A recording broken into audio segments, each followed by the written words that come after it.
I stopped calling you Dad a long time ago. You asked me to write you a letter to explain myself to you.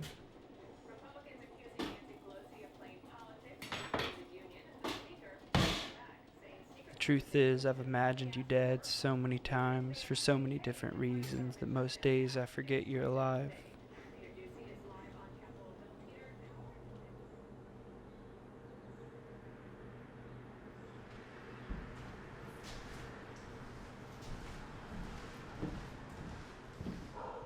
It's been a year since the lockdowns began and the police took you away.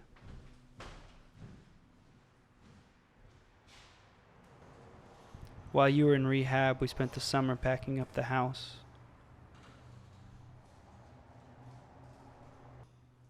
While I was a kid, I watched you destroy yourself here, bit by bit, a daily suicide.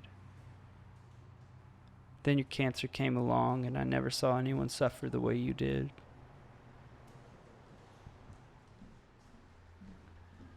I never thought my mom would leave you. You put her through hell for 35 years, and then one day she finally let you go. We all had to learn to let you go. A year ago, I picked you up from jail because no one else would. You were broke and homeless, so we went to the park where I grew up. George Floyd had just been killed. Protests broke out across the country. I took these photos of you because I wanted to remember you in this moment. The day you finally decided to go get some help. My whole life I've wondered, how did you become this way?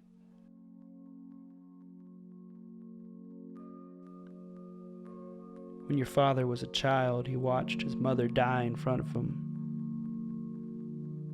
Then he turned 18 in 1944, became a Marine, a killer in war. While he was fighting in the Solomon Islands, a bomb went off and he narrowly survived it. He spent a year in the hospital and then he came home, met my grandmother Lorraine. They had you, their firstborn son. It was April, New York, 1955. I can stare at these photos of you as a child as long as I want. They'll reveal the same thing to me, which is nothing. Nothing.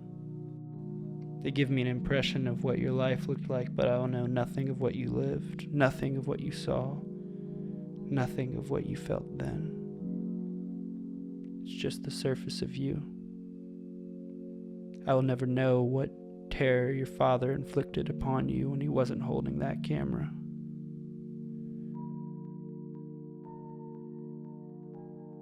What do you think he was looking for when he was looking at you? What were you looking for when you were looking at me?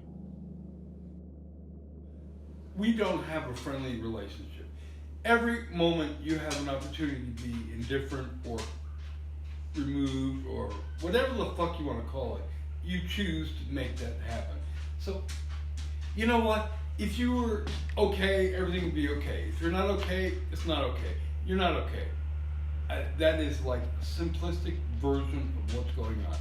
And if you think you can blow smoke up my ass because you think you can chit-chat or not talk about it. What are we? I'm talking about addiction. I'm not talking about you. I'm talking about this family.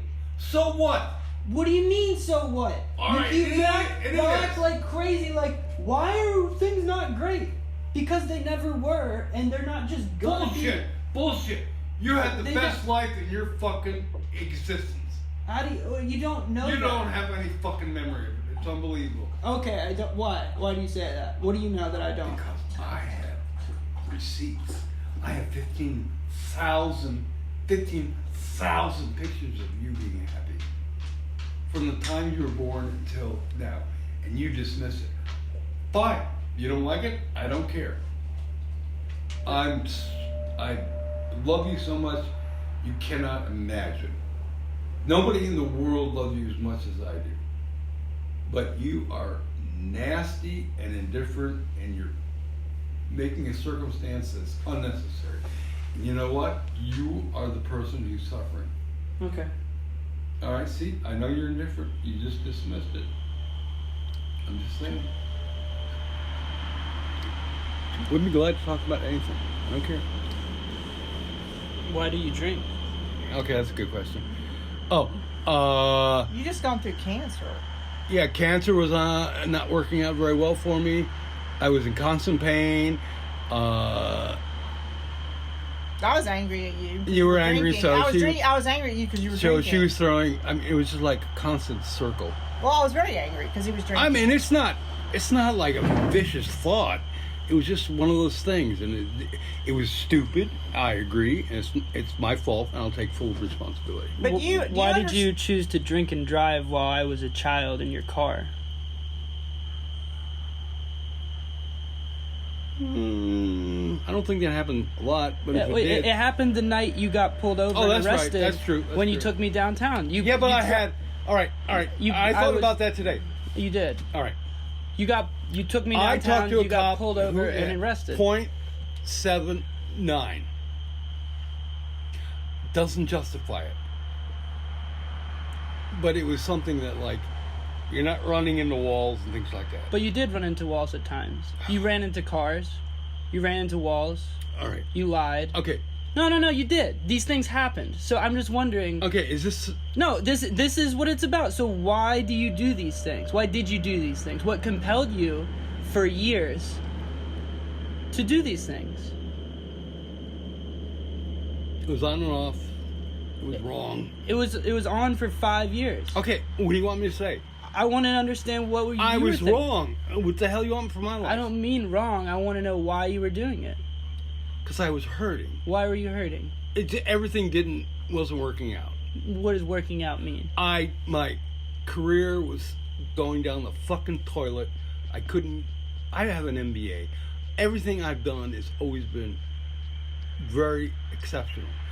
And I come to Concord, and I'm dealing with these fucking people, and I volunteer for 6 fucking years to help people, and I'm dealing with morons. I'm dealing with fucking morons every day, and it's just eating a hole in my heart. I was dying. I was fucking dying. I couldn't handle it, and I just said, I'll have a beer and then just, like, relax. That's basically what it is. I mean, it's not fair. It's not right. It's not an excuse, but that's just what it was. So where did you go all the time when I was in high school and you weren't around? Well, I don't know exactly your question, but... You were never here. I was working. I worked No. 65 hours a day. I know where you were when you were working. All and right, I know when you got off work. All right. And I knew when you weren't here. Okay, all right, here. So where were you? I was drinking. Because that's different. No, I was drinking. Where? Anywhere. I just pulled over the side of the road, put it in the parking lot. I just had a beer. And so why did you think that was a good idea? It wasn't a good idea. I'm not saying it was a goddamn good idea. I did it. I didn't say it was rational. You don't understand my pain. I don't, and I'm trying to understand it. But I don't have it anymore. It's evaporated.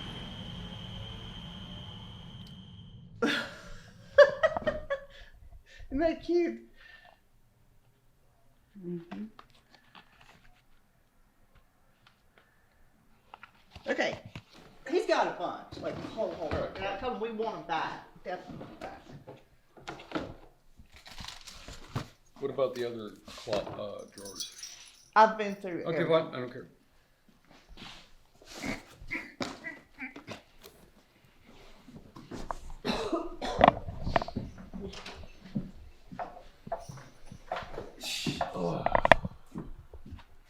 Or did you transition?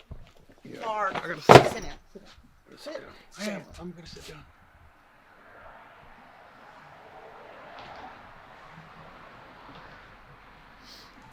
Just I'm fine.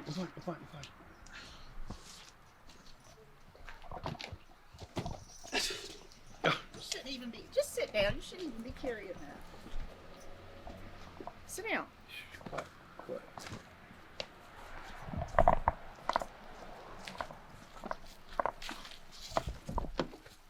Give the keys.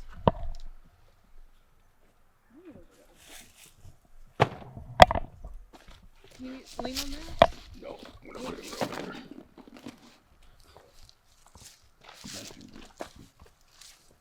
Lean against the Oh, you're gonna spray this? Give the No, not right now. give the keys. Where are they? You drove.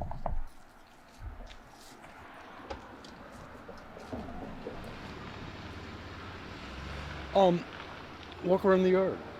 Well, I know. Walk around the front yard that way. Take a panoramic. How do you feel about the house, leaving the house? It's about time. It's too big. It served its purpose when we had children. Boy, is that a nice car. See, you got a tower in the back. Anyhow. Go walk this way. Grant and Adam. Remember that?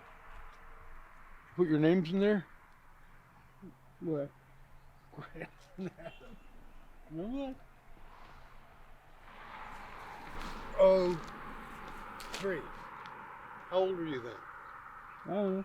Okay. Take a picture down here. Look at this.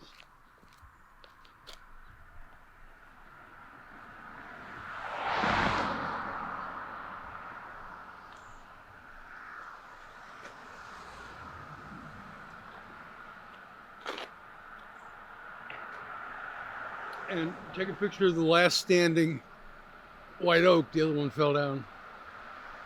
100 years old.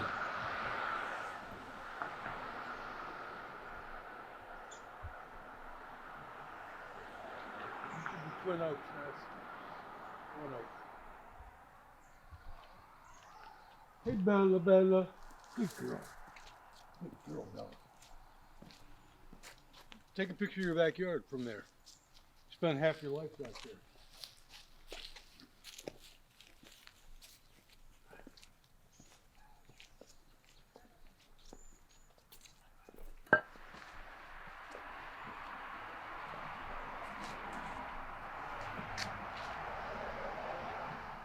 Sit down here and talk to me.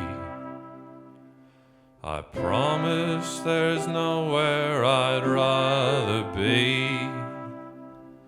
Life is good, life is sad, and I can't imagine the day you've had. Living is easy, you just don't stop. If you just keep moving, you'll soon be back on top.